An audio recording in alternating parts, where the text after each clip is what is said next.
नमस्कार मंडळी, सासूची चिदोरी आपल्या चॅनलवरती तुम्हा सगळ्यांचं स्वागत आहे. तर आज आपण बनवतोय हिरव्या मिरचीचा ठेचा. त्यासाठी लागणारं साहित्य इथे दाखवलंय. 15 ते 20 हिरव्या मिरच्या घेतल्या, पण त्या फिक्क्या आहे. लसूण पाकळ्या घेतलेल्या आहे 15 ते 20, कोथिंबीर आणि चवीपुरतं मीठ. आता हे तेल आपण हा करणार आहे तर लोखंडी तव्यावर. त्याच्यामध्ये आपण टाकणार आहेत हिरव्या मिरच्या धुवून घेतलेल्या आहे आणि सुकवून घेतलेल्या आहे. त्या तेलाने तडतडतात, थोडंसं लांब ऊनच टाकायचं.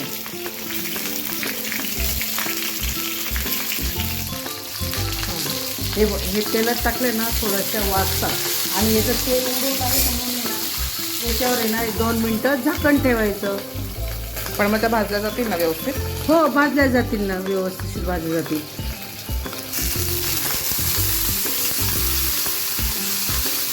आणि त्या मधून थोड्याशा चेक करायच्या आणि त्याच्यामध्ये लसूण टाकून द्यायचा, ही कोथिंबीर बी टाकून द्यायची.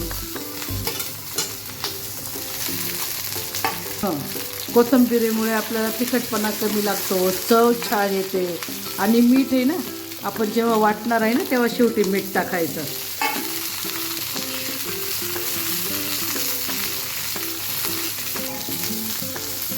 हे बघ, आता हा काढून घ्यायचा आणि मिक्सरमध्ये थोडासा जाडसर वाटून घ्यायचा.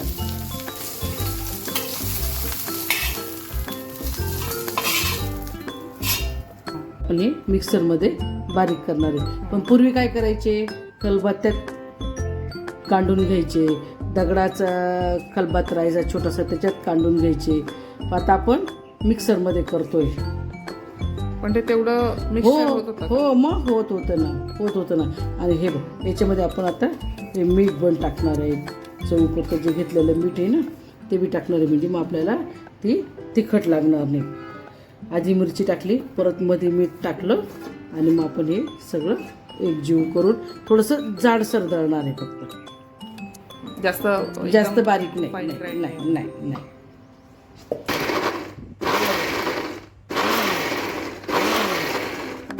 हे बघ, असं जाडसर दळायचं. बघ, रंग किती सुंदर आलाय बघ, एकदम हिरवागार. हो.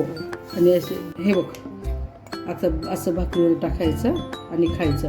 आणि ही आपण ना कळण्याची भाकरी केलेली आहे. याच्यामध्ये ज्वारीचं पीठ आणि अखंड काळे उडीद हे एकत्र दळून आणलेले, मीठ टाकून सनी, आणि मग त्याची भाजी केली. ही हिवाळ्यात आवर्जून खावी.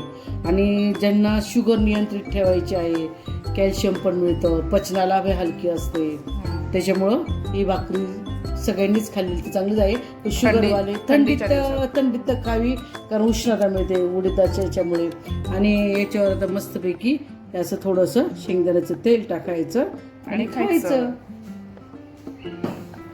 तर मंडळी, नक्की बनवून बघा कळण्याची भाकरी आणि हिरव्या मिरचीचा ठेचा. आणि व्हिडिओ आवडला असेल तर लाईक करायला विसरू नका.